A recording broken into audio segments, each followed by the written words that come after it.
Okay. Um, okay, so this contributed to a list of legislate. Ed Roberts called disabled people one of the largest minority groups in the nation, stressing their shared identity. This contributed to a list of legislative victories, particularly the Landmark Americans with Disabilities Act in 1990. So here's the one of the influential scholars in this field. He was not a disabled person, but he wrote a book called Stigma, and it analyzed social interactions among people, including those with abominations of the body who differed from the expected norm. When he discusses passing or other strategies used by stigmatized people who desire acceptance, Kaufman pointed out that the significance of disability is socially formed. Okay, so some disabilities can be hidden. For example, if you are dyslexic, for example, it can hide your disability and you can pass for normal people. Some people are um, disabled in the sense that they cannot see from one eye, but they look normal. But if you see closely, one eye will be visually impaired. And they are blind in one eye, but they pass for normal people. They don't want to say that they're blind. Or some people are deaf, but they read their through lips, lip movement. They teach themselves to read through lip movement, so they can hide their deafness. Huh? So this is what is happening. Why do these people do this? Because they are stigmatized by society. They feel that if they are known to be blind or to be partially blind or partially deaf or even deaf 100%, people are going to stigmatize them. So they pass for normal people. They try to pass for normal people even though they are not. So he pointed out that stigmatized people can internalize instead of oppose societal standard by which they are deemed inferior. So they they internalize it. They try to hide their disability. Yeah? Um, so they don't fight the society that looks down on deaf people or looks down on blind people, but they just pass. They get through by passing, yeah, by trying to imitate people who are normal. Um, So Michael Foucault, The History of Sexuality, also stated that by 19th century, bodies seen as problems were sequestered, controlled, diagnosed, and otherwise socially managed. So Foucault's insight into madness, docile bodies, and the clinical gaze for proof fertile grounds for later disability scholars. So Foucault was somebody who wrote also on the history of sexuality, and he was interested in mad people and so on. So obviously, mad people also have disabilities. They are unable to think correctly, right? So the book studies about how mad people have been dealt with throughout the ages and how they have been, what do you call it, sequestered, controlled, diagnosed, socially managed, no? Sometimes through lobotomy, uh, which is the act of taking out parts of your brain, okay, so that you supposedly cure from your madness, okay. So yeah, so this is he contributed to the study of how society tried to manage disabled people. So disability is has been around for quite some time, but it has been viewed as being something that has a negative connotation, that something that has to be controlled, something that has to be managed by people who are able. So some you can imagine that disabled people are not really happy with this because they are being controlled. They are being what do you call that? They cannot express themselves as individuals. They are being controlled by the powers that be. What disability critics do in disability studies, it approaches disability as a social and political phenomenon. It points out that since disability cannot be viewed, it is more than just a problem, medical problem located in a person's body. In other words, they are saying that it is socially constructed. So they're saying that it could be something. Some of them are saying that yes, it could be a medical problem, like if you cannot hear, if you are partially blind, yeah. But it's also socially constructed. If you are partially blind, then how does society react to you? Sometimes they are not so.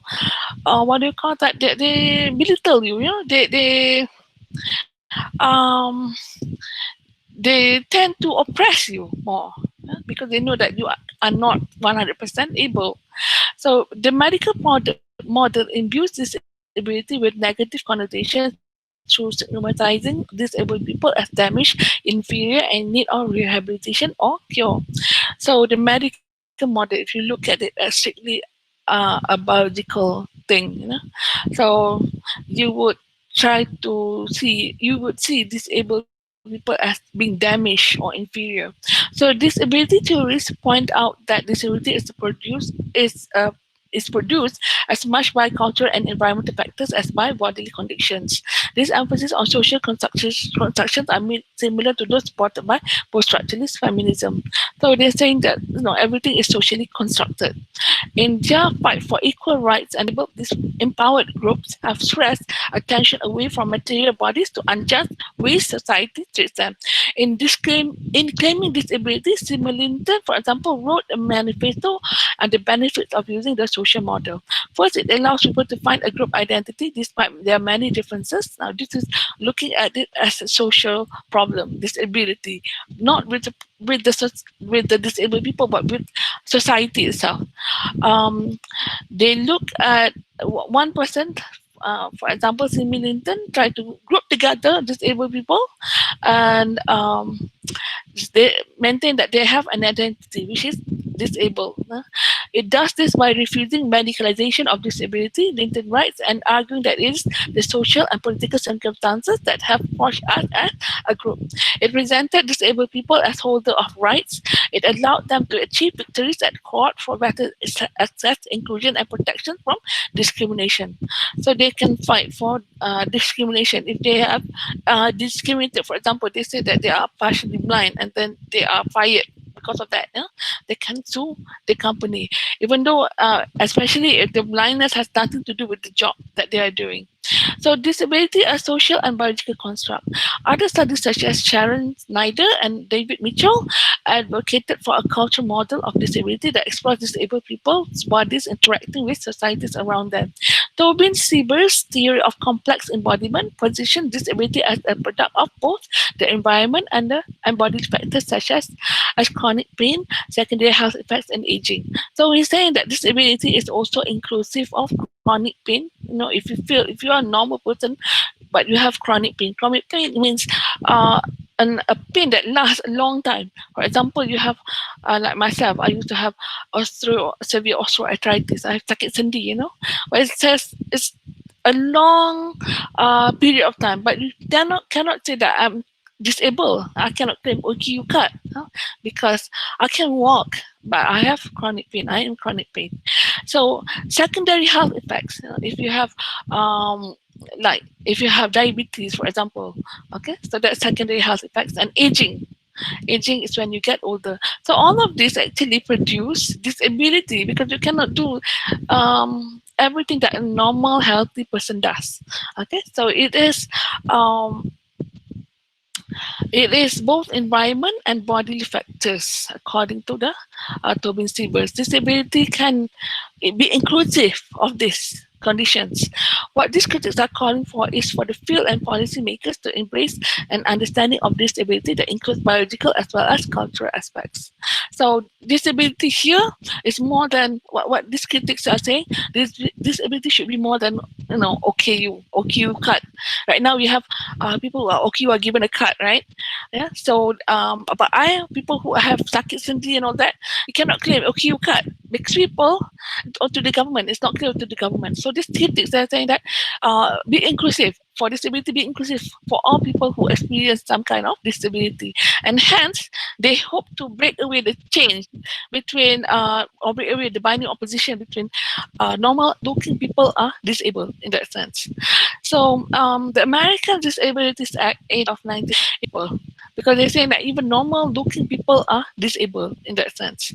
So the American Disabilities Act (ADA) of 1990 it defines disability as not just a physical or mental impairment that substantially limits one or more major activities or record of such impairment.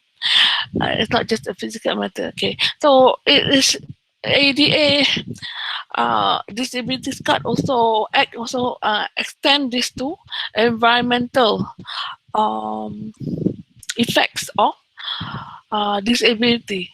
Okay, so that is inclusive. And United Nations Convention on the Rights of Persons with Disabilities says that disability results from the interaction between persons with impairments and attitudinal and environmental barriers that hinders their full and active participation in society on an equal basis with others. So, United Nations Convention on the Rights of Persons with Disabilities also say that disability should not be the reason why a person is being suppressed by society, because this suppression is not, or being discriminated by society, because this discrimination is not right. No, there is something wrong with it. um, so limitations of CDS. This is the problem with CDS. Because of the stigma surrounding disability, cultures around the world often equate disability with being broken and disqualified. Some people who are disabled are uncomfortable with accepting the disabled label. So because of some people, for example, deaf people who use sign language view themselves as being members of a proud linguistic minority and not disabled in any way. Some people say that they are not disabled because they can communicate with each other. They can use a specific sign, for example, and also some people, they don't want to view themselves as being disabled. Dwarf people, for example, they call themselves little people. They're not dwarfs; they're just little, or small, and they are unhappy with being disabled. But at the same time, we have this disabled movement, which is emphasizing their disability. So this is like a problem also. It's a contradiction. Some people with disability, they want to forget that they are disabled, but there is this movement that wants to call every disabled person as belonging to their disabled group. So CDS, like the social model, contains a strong normative dimension that implies what is wrong or wrong, is right or wrong as regards to social arrangements. But it's not concerned with the clear normative approach to the lived, embodied, and discarded aspects, experiences of having an impairment. So it's saying that CDS also has its own problem.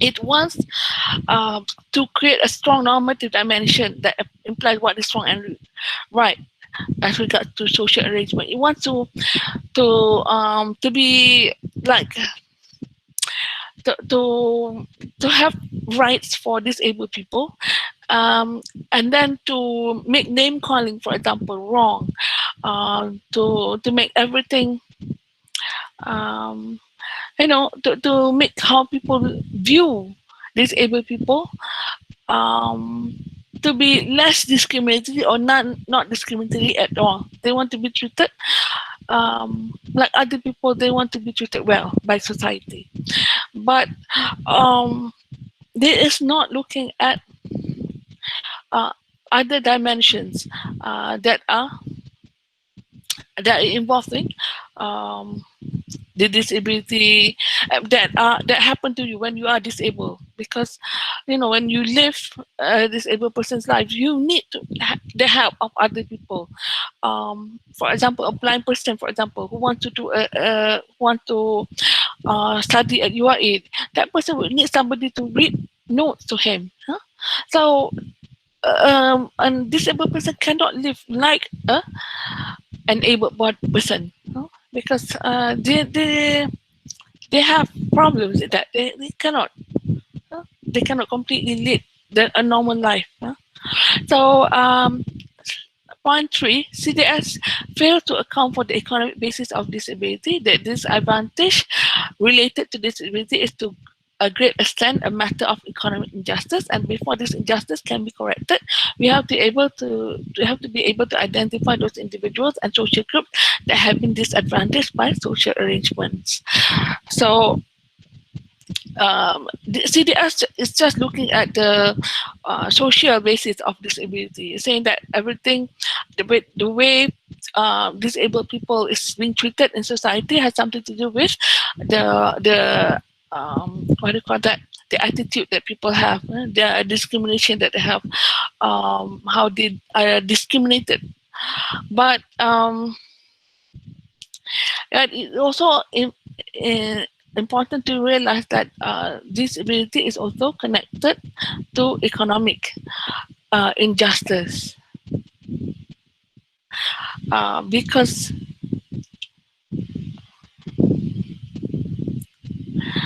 because some disabled people are less able to be to earn money for themselves than other disabled people. For example, if you are what do you call that? If you are blind, for example, you can still become a lecturer. But if you have cerebral palsy, or maybe they are mad, for example, we cannot be working like a normal person. So some people can work, some others cannot. So they have to tackle this. CDS has to tackle advantage. Okay. This problem of economic what do you call that? Economic justice. Okay, for everyone. Now, this is actually another page which is on limit, CDS in literature, in literary writing, and this is one example in Mice and Men, a novel written by um, John Steinbeck. We have the character of Lenny, who there are two primary characters in that novel, Lenny and his friend. And his friend is a normal person, but Lenny is suffering, possibly because it's not really stated there in the book what he's suffering from, but it could be that he is autistic. So the character of Lenny has learning disabilities and also identified by some researchers as exhibiting many characteristics of autism. Although the novella is hailed as a modern classic, there are aspects in Steinbeck's portrayal of Lenny as unhuman or othered from the other characters in the book, and demonized as an animal-like, that marriage challenge if they are able to encounter. Uh, if they are able to be encountered in the modern classroom. So the study asks if Lenny is a monster, what does that mean for people understanding of autism? Okay, so the novel implies that Lenny is, it's like a monster because he actually killed a child in that novel unintentionally because he is unaware of his own strengths. So he tries to, I think he was hugging a little girl, and then no, he wasn't killing. He didn't not kill a little girl. He killed a lady, a woman, who had tried to tempt him. I think because he had some kind of psychological problem. She feels that um, her lover was neglecting her and so on. So she tried to gain the attention of other men, including Lenny.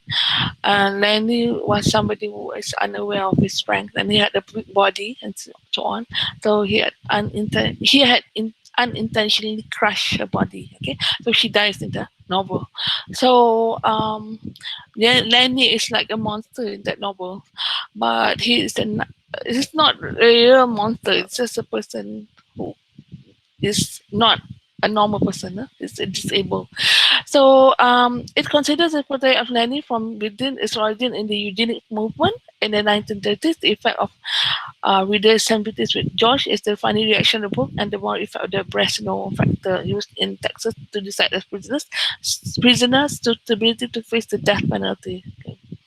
So obviously, when Steinbeck wrote his novel, which was during the Great Depression, it was published after the Great Depression, but it was written about the Great Depression in 1930s. There was also a eugenics movement. Eugenics movement is a movement that tries to, what do you call that, create a better society by eliminating those who are not considered to be fully normal, those who are disabled. They try to um, eliminate these people, yeah, through detecting, to making them infertile.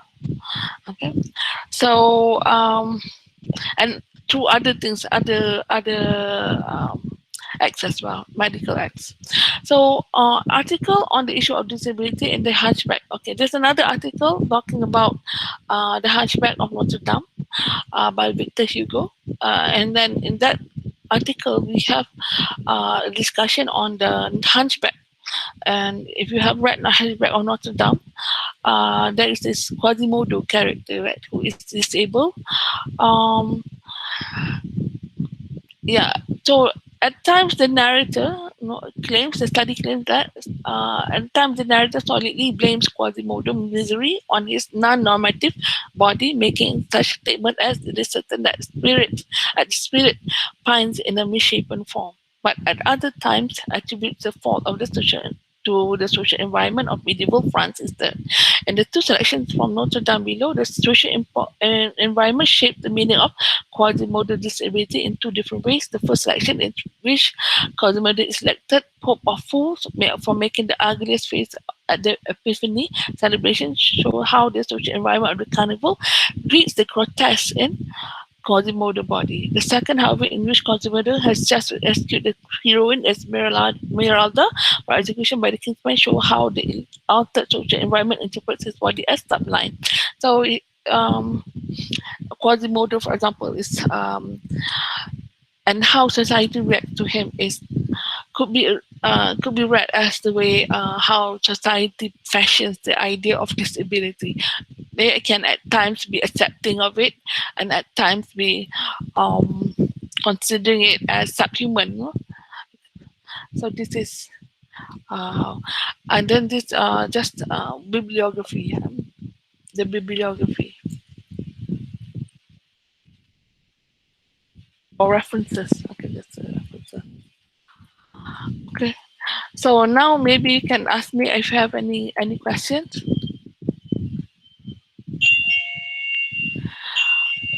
Okay, sorry, I think there's somebody who is at my front gate. Can you wait for a while? Okay.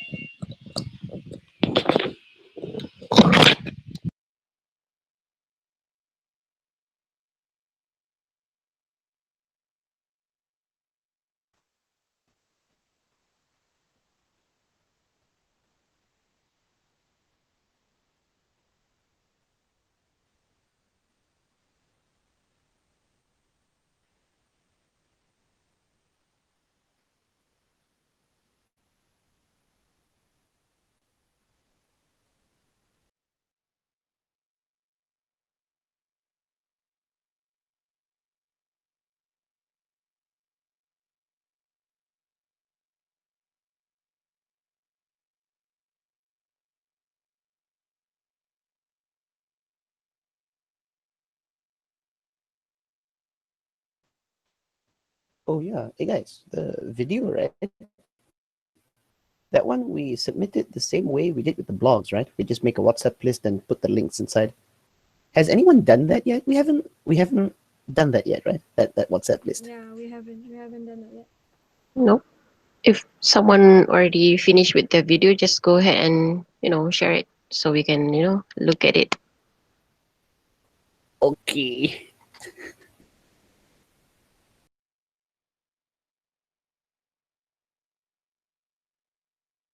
Sorry about that.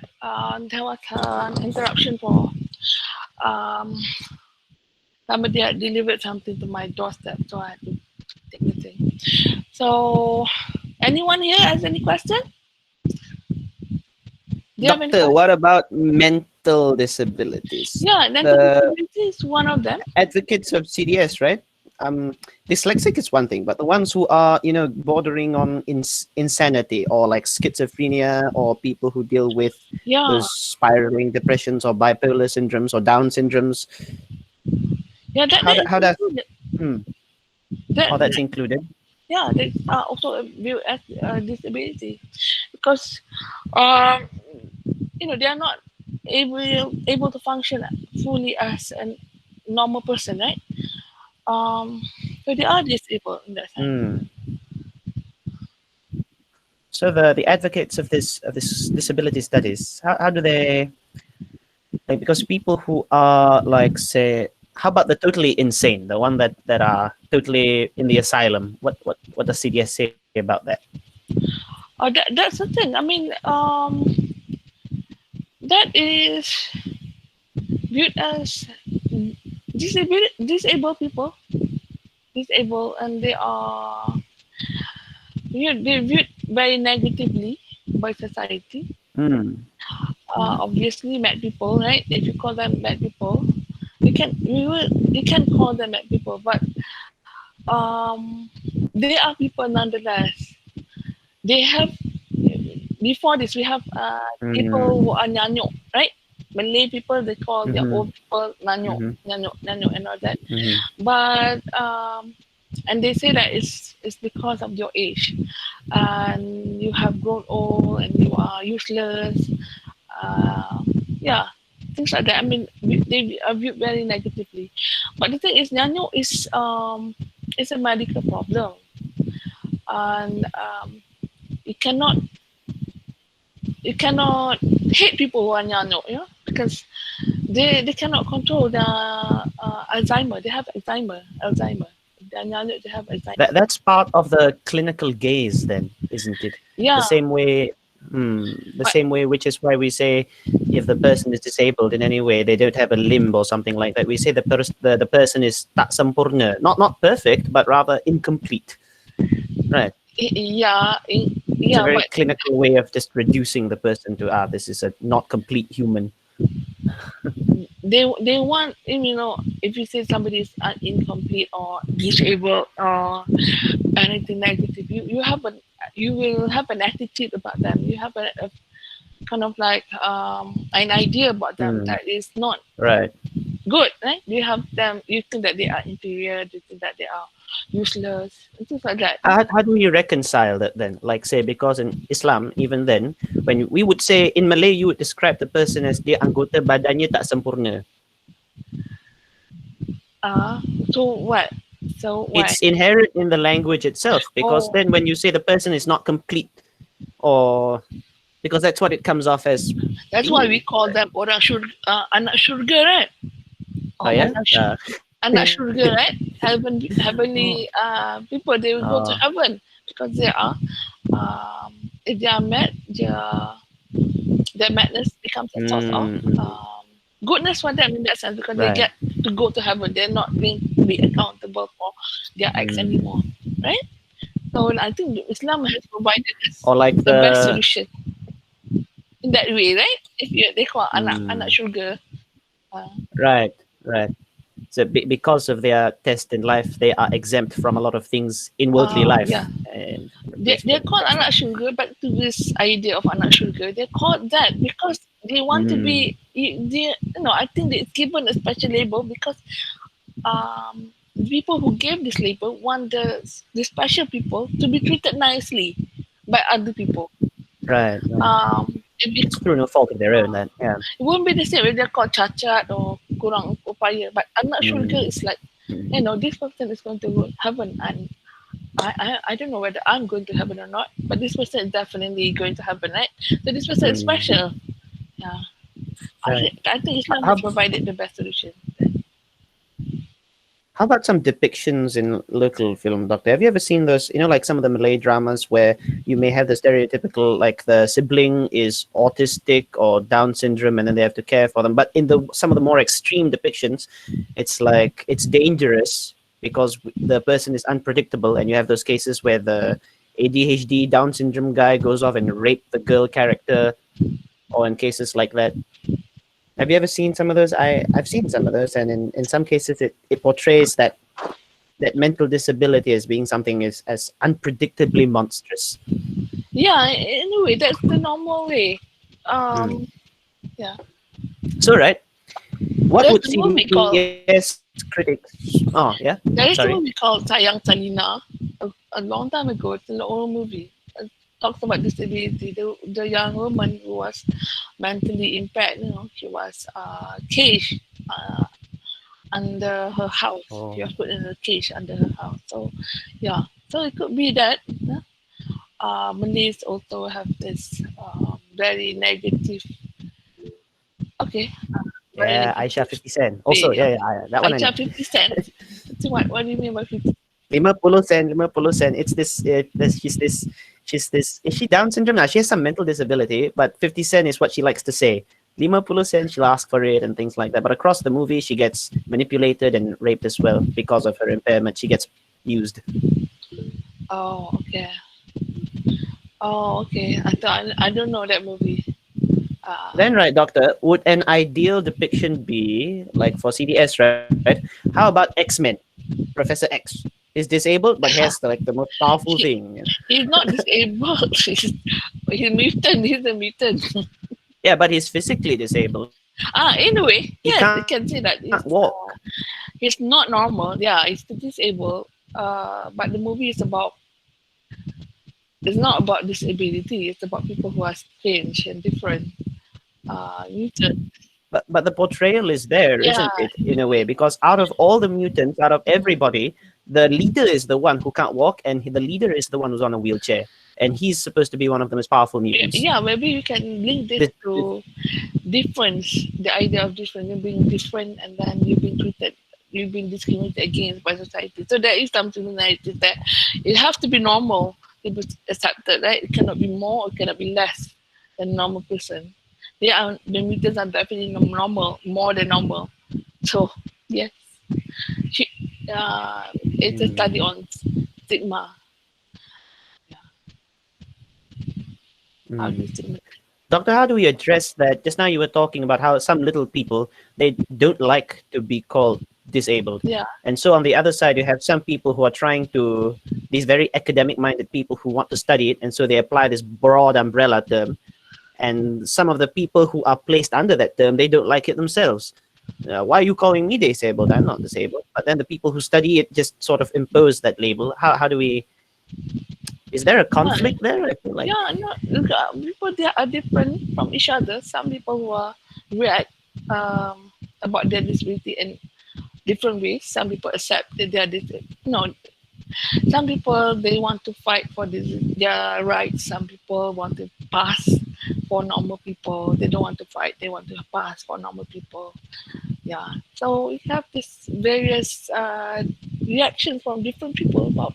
It's the same with Mm, gay people. Some people they just some gay people mm, they don't want to go out of the closet, right? But they want to stay in the closet. Some gay people want to go out of the closet. They want to be known as being gay. So it's like that in a way. There's different is, reactions of people. is that a matter of definition then? I mean, what it Ah, means to be this or that. Like little people would say, no, we're not disabled. It's just being little. But some people would classify that as, yes, you are different. Thus, it's being othered, I suppose, being othering. In the same way, like gay people, no, being gay is perfectly normal. How could you say that's something different? Or I don't know. Then some people would say, no, that's not normal. That's something else. So they are being actively othered into a different group. yeah, yeah, in that way. Yeah. Some you read the slide. Some people want to be normal. Some people they want to be think that they are being other. They want to fight for because they are not normal. Yeah, because they are a group of themselves. Yeah.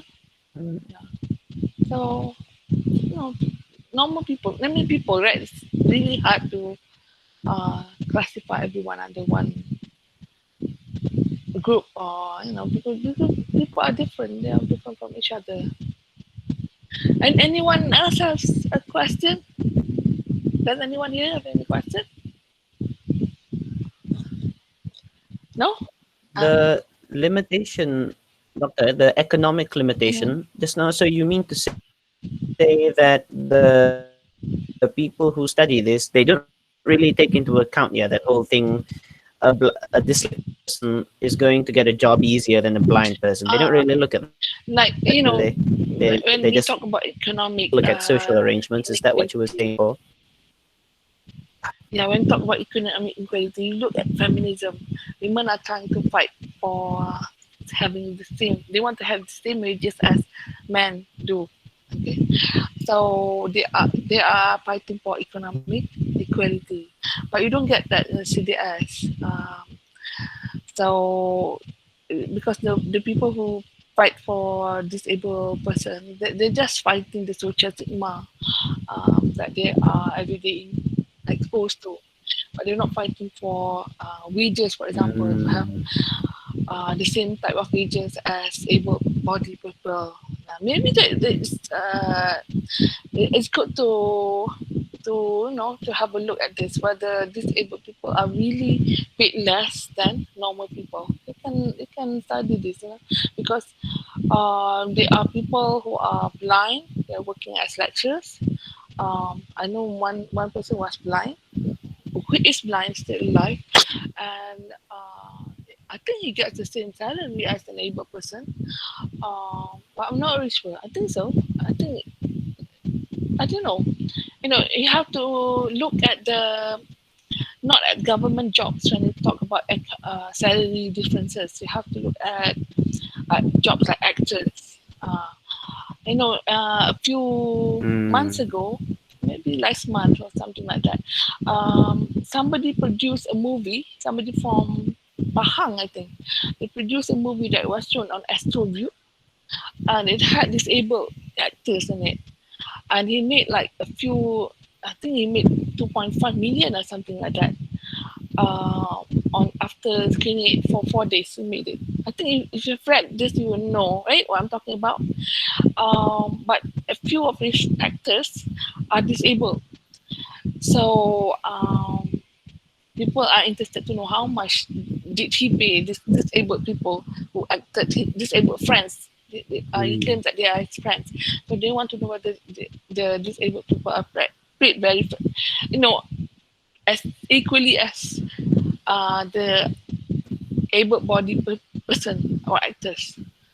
So they want to know whether he has taken advantage of his disabled person. So it's a thing. Yeah. So sometimes you see also dwarfs in American in movies, right? Hollywood movies.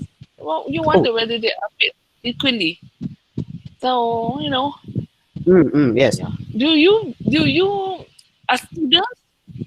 I want to ask also because once I was very sick, After that, does he? and when I was in my first year as a student at UIA, I was very sick. I actually got cancer. I had cancer, ovarian cancer, when I was in my first year. So I went through one semester before I was diagnosed. So when I was sick in UIA, I noticed that students are not so my roommates are not so sympathize. They don't sympathize with me that much.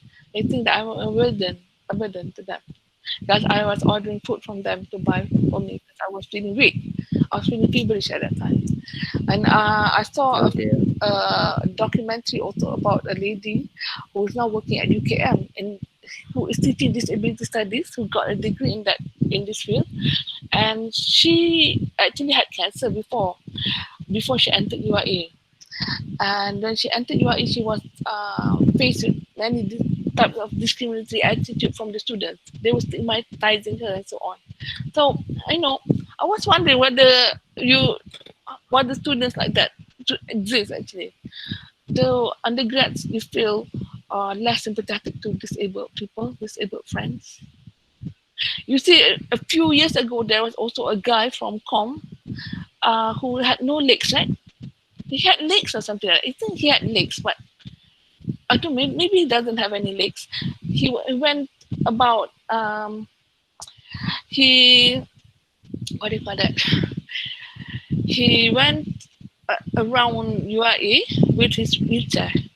You know this guy? He actually climbed the mountain, Mount Everest. After he had Mm. graduated, do you know this guy? Rod? Do you? Do you remember him? Wow. And with wheelchairs, yeah. Okay. So this is a problem because our society, we are not what do you call that? We're not sympathetic to disabled people. We should be more. That's why our university also has uh, this classification like special people right now for disabled people because we want to give them a fairer, a more balanced life, look at that, less stigmatized life. So this is one of the things um, that is happening at the personal information. Also, I had a very negative experience when I was sick. The students sometimes they think of themselves only. They don't think about their friends. They don't think about the way other people may need them, to help them. No, do you agree with that? I think part of studying this also is Yeah, to yeah. make you a better human being, to be more. But I know myself how difficult it could be because when I was young, when I was a child, I had a minder. I had helpers who helped my mother, at home, orang gaji lah. And one of them had cerebral palsy. She couldn't speak clearly, and she said things. It was a bit, confusing for me to understand her, what she meant because she had cerebral palsy. The movement of the face was affected by affected her speech. So I feel that she wasn't being clear, but she was the nicest lady ever. But I couldn't really appreciate her at that time because I couldn't understand what she was speaking. But others could. My mother could understand her, and another lady, another helper could understand her, but I couldn't. So, sometimes you have to ask yourself whether you're being um, sympathetic to people who are different from you. Mm. Whether you look down on them. No, when you see disabled child, somebody who's Down syndrome, or we think that, oh my God, this is like, this is, I don't want to see this person. This is just an embarrassment. This person is an embarrassment, right? Or you see a father taking care of the Down syndrome child. You say, oh, poor dad, he has to take care of his son who has Down syndrome. Or maybe, what does this other disease? Autism. Autism, is it? Yeah, autism, right? The one that the child of one actress, an actor, a female actor had two sons who suffered from autism. What is the name? I forgot about the person's name. You know that person, right? You see the problem with that, with how society, she shows on Instagram the problem that she faces daily with society because they don't really understand autism. Was it autism? Yeah, I think it was autism, right? Yes, one son had severe autism, the other one had less severe autism, but both had autism. Do you, do you know this lady? God no. Zarina, right? Zarina Zainuddin. Do you know her? She's quite old actually. She's quite cheap. Oh, have heard. Yeah. So you have autism also. A lot of problems really with how society views them. Uh, Hmm. Doctor, any race and gender issues in CDS, or is it uh, just disabilities? I think right now there's no race or gender issues. It's just people focusing on disability. Yeah. Mm. Okay. Yeah, but of course you can make it a race, not a race issue. Also, you can do that because it's saying that some people who are racist they think that your skin is also issue to your disability, right? No, you could have a combo. The worst possible combo would be you are a wheelchair bound colored woman. Tiga. That's Yeah, it could be that. Um, so yeah, discriminated for gender, for race, and for the disability. I'm yeah, wondering if CDS looks at that, or do they just gloss over it and say, no, we're not looking at any of those other things. We're only looking at her wheelchair. well, right now I don't know whether they Yeah, are looking at that not or so not. much maybe. But you can, if you will find a film or a book, a novel that talks about that, that Mm, talk about mm, disability in that sense. Maybe the person is doubly disabled because not only by her disability but also by her skin color. Yeah, can do that also. Um, Gender also. Some women who fought for the suffragettes, the right for women, the right for women to vote in the 19th century. Um, they had procedures done on them because, especially related to their internal organs. They had things internal organs taken out because these organs were thought to be what do you call that? Were thought to be to have been the cause of their mental problem, their rebellious attitude. So this organ was taken out of them. Yeah, in that sense, you can say that it's connected to disability. If you can make an argument for that. But I want to explore the idea of being kind to people, you know, because I see it so in yeah, because we don't really understand other people's disability, so we tend to look down on them. But these are attitudes that must change, especially with autistic people, because they look so normal, but you know, um, they can be widely disruptive. However, this is not caused by themselves. They are mentally programmed to be like that. Yeah. Anyway. So anyone wants to ask? Anyone wants to say? No? Nothing? I'm good, thank you, doctor. Yeah, okay. So I think that's it. Then let me check what this person. Oh, okay, that's it. So okay, I don't. And if you don't have anything, Is is this it? Is this the last class we're having? no, I no, mean, like no. this? Of course not. Oh, we're not, right? I Okay. want to meet you because we have to discuss the final. Okay. Ah, ah. We have to discuss your blogs also. I want to see that everyone has submitted something, a blog, Mm, also a video tape. Okay, right. it could make this disability studies could make a very interesting video tape. We can discuss about how people treat disabled people. What is your greatest fear? For example, if you were to become disabled, have you tried to be disabled for one day or maybe half a day? Can make a video out of that. Um, I don't know, just I don't know anything that comes to your mind. It's also a highly entertaining program, a highly entertaining YouTube video, so you can create something like that. Okay, so anyone wants to say anything? No. Okay. I'm good. Okay. So, um, yeah, and nothing. Then it's okay. I'm really hoping to hear from you during our last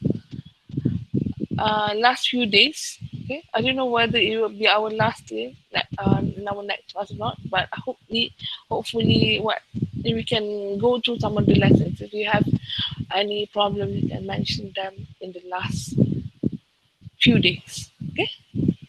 Okay. So, Okay. okay. Thank you for this. For listening just now to the presentation. I wish more of you could ask me any questions. Okay. Um. Okay. Okay. That's it. Yeah. Okay. Bye. Yeah, thank you, doctor. Bye. Have a good day. Thank you, doctor. Thank you.